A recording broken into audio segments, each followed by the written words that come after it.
യുദ്ധം അതെന്നും ഒരു സാധ്യതയാണ്. സമാധാനം എന്നത് ആ യുദ്ധത്തിനുള്ള ഒരു തയ്യാറെടുപ്പും. 1974 പൊക്രാനിലെ മരുഭൂമി കുലുങ്ങിയപ്പോൾ ലോകമറിഞ്ഞു ഇന്ത്യ ഒരു ആണവ ശക്തിയാണെന്ന്. എന്നാൽ ആ ശക്തി പിന്നീട് ശത്രുവിൻ്റെ നെഞ്ചിലേക്ക് എത്തിക്കാനുള്ള ഒരു മാർഗത്തിനായി വിദേശ വിമാനങ്ങളെയാണ് കാലങ്ങളോളം നാം ആശ്രയിച്ചത്. പക്ഷേ ഇന്ന് ആ സ്ഥിതി മാറുകയാണ്. വിദേശ ശക്തികളുടെ കണ്ണിലെ കരടാകാതെ സ്വന്തം മണ്ണിൽ വിരിഞ്ഞ ഒരു ലോഹപ്പക്ഷി രാജ്യത്തിനായി ആ ദൗത്യം ഏറ്റെടുക്കാൻ തയ്യാറായി കഴിഞ്ഞിരിക്കുന്നു. ഭാരതത്തിൻ്റെ ആകാശ പോരാളി തേജസ് മാർക്ക് 2. വെറുമൊരു യുദ്ധവിമാനമല്ല ഇത്. വരാനിരിക്കുന്ന കാലഘട്ടത്തിൽ ഇന്ത്യയുടെ ആണവത്രയത്തിലെ ഏറ്റവും നിർണായകമായ ഒരു കണ്ണിയായി മാറാൻ പോകുന്ന തദ്ദേശീയ ശക്തിയാണത്. ഇന്ന് നമ്മൾ ഈ വീഡിയോയിലൂടെ അന്വേഷിക്കുന്നത് ആ വലിയ സത്യമാണ്. ഇന്ത്യയുടെ പ്രതിരോധ നട്ടെല്ല് ന്യൂക്ലിയർ ട്രയാഡ് അഥവാ ആണവത്രയമാണ്. കരയിൽ നിന്ന് അഗ്നി, കടലിൽ നിന്ന് അരിഹന്ത്, പിന്നെ ആകാശത്ത് നിന്ന്. അവിടെയാണ് നമ്മുടെ കഥ തുടങ്ങുന്നത്. പതിറ്റാണ്ടുകളായി ഇന്ത്യൻ വ്യോമസേന വിശ്വസിച്ചിരുന്നത് ഫ്രഞ്ച് നിർമ്മിത മിറാഷ് 2000കളെയും ആംഗ്ലോ ഫ്രഞ്ച് നിർമ്മിതമായ ജാഗ്വാറുകളെയുമാണ്. ഇവയുടെ കാലാവധി അവസാനിക്കാറായപ്പോൾ ഫ്രഞ്ച് നിർമ്മിത റഫാലുകൾ എത്തിയെങ്കിലും സ്വതന്ത്ര ദൗത്യങ്ങൾക്കായി ഒരു മേക്ക് ഇൻ ഇന്ത്യ ആണവവാഹക വിമാനവും വേണമെന്നതായിരുന്നു സേനയുടെ ആഗ്രഹം. ന്യൂക്ലിയർ സ്ട്രൈക്ക് ഡ്യൂട്ടിക്ക് പോകുന്ന വിമാനങ്ങളിൽ ആണവായുധം വഹിക്കുക എന്നത് ഒരു നിസ്സാര കാര്യമല്ല. അതിനായി വിമാനത്തിന് പ്രത്യേക വയറിങ്ങും സുരക്ഷാ സംവിധാനങ്ങളും വേണം. ഇന്ത്യ ഇത്രയും നാളും വിദേശ വിമാനങ്ങളെയാണ് ഇതിനായി ഉപയോഗിച്ചുകൊണ്ടിരിക്കുന്നതും.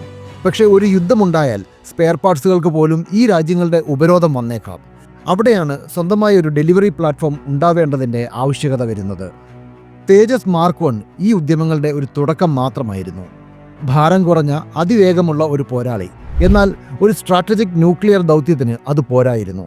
ഇതിന് വിമാനം കൂടുതൽ ദൂരം പറക്കണം, കൂടുതൽ ഭാരം വഹിക്കണം. അവിടെയാണ് തേജസ് മാർക്ക് 2 അഥവാ മീഡിയം വെയ്റ്റ് ഫൈറ്റർ എന്ന പിൻഗാമി ജനിക്കുന്നത്. ശ്രദ്ധിക്കുക, ഇതൊരു സാധാരണ വിമാനമല്ല. 17.5 ടൺ ഭാരവുമായി പറന്നുയരാൻ ശേഷിയുള്ള ഒരു ഭീമൻ. ഇതിൻ്റെ ഹൃദയം ജനറൽ ഇലക്ട്രിക് F414 എഞ്ചിൻ. അത് നൽകുന്നത് 98 കിലോ ന്യൂട്ടൺ തള്ളൽ ശക്തിയാണ്. അതായത് പഴയ തേജസിനേക്കാൾ വലുതും കരുത്തുറ്റതുമായ ഒന്ന്. തേജസ് Mk2വിൻ്റെ ഏറ്റവും പ്രധാനമായ ആകർഷണീയത ഇതിൻ്റെ വാഹകശേഷിയാണ്. 6500 കിലോ. ഒരു യുദ്ധവിമാനത്തെ ആണവ പോർമുന വഹിക്കാൻ പ്രാപ്തമാക്കുന്നത് രണ്ട് കാര്യങ്ങളാണ്. ഒന്ന്, ഭാരമേറിയ ബോംബുകൾ വഹിക്കാനുള്ള ഹെവി ഹാർഡ് പോയിന്റുകൾ. 2, ഇലക്ട്രോണിക് ഇൻ്റഗ്രേഷൻ. തേജസ് മാർക്ക് 2വിൽ 11 ഹാർഡ് പോയിന്റുകളുണ്ട്. ഇതിലെ സെൻറ്റർ ലൈൻ സ്റ്റേഷനും ചിറകുകൾക്കടിയിലുള്ള ഇന്നർ പൈലോണുകളും ന്യൂക്ലിയർ ബോംബുകൾ പോലുള്ള തന്ത്രപ്രധാനമായ ആയുധങ്ങൾക്കായി പ്രത്യേകം രൂപകൽപ്പന ചെയ്തതാണ്. ആണവായുധം വഹിക്കുന്ന വിമാനത്തിന് ശത്രുവിൻ്റെ റഡാറുകളെ വെട്ടിച്ച് അതിർത്തി കടക്കണം. തേജസ് മാർക്ക് 2വിലെ തദ്ദേശീയ ഉത്തം റഡാറും ഇലക്ട്രോണിക് വാർഫെയർ സ്യൂട്ടും ഇതിന് ഒരു കവചമൊരുക്കുന്നു. അതുകൊണ്ട് തന്നെ ശത്രുവിൻ്റെ കണ്ണിൽപ്പെടാതെ ശബ്ദവേഗതയിലും പെട്ടെന്ന് ഈ വിമാനത്തിന് അതിൻ്റെ ലക്ഷ്യസ്ഥാനത്തേക്ക് ഒരു മിന്നൽ പിണർ പോലെ കടന്നു വരാൻ സാധിക്കും. ഇതൊരു ഔദ്യോഗിക രഹസ്യമാണ്. ആരും ഇത് പരസ്യമായി സമ്മതിക്കില്ല.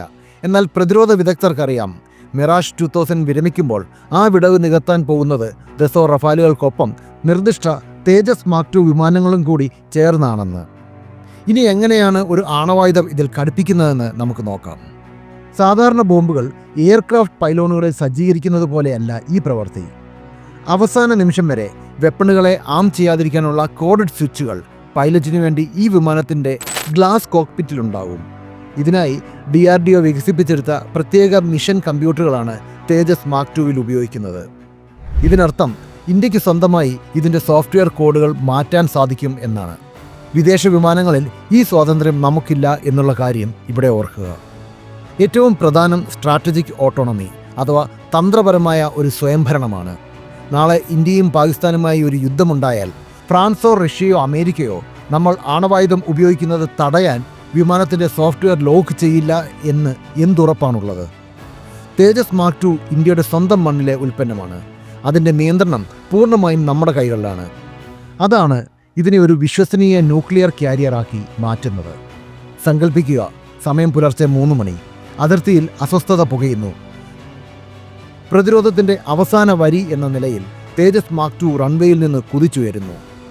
അതിൻ്റെ ചിറകിനടിയിൽ 1000 കിലോമീറ്റർ അകലെയുള്ള ലക്ഷ്യം തകർക്കാൻ ശേഷിയുള്ള ആണവ പോർമുന വഹിക്കുന്ന നിർഭയ് ക്രൂയിസ് മിസൈലോ അല്ലെങ്കിൽ രുദ്രം മിസൈലോ ഉണ്ട്.